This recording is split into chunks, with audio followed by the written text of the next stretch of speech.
हाँ जी तेरी गड्डी सही नहीं चल रही एदी भी सर्विस करा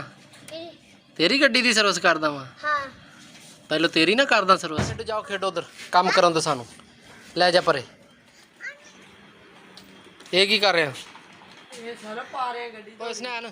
उरे आए ना हां की करदा पे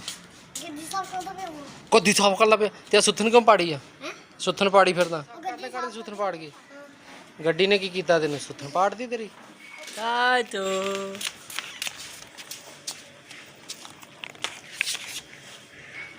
आजा आजा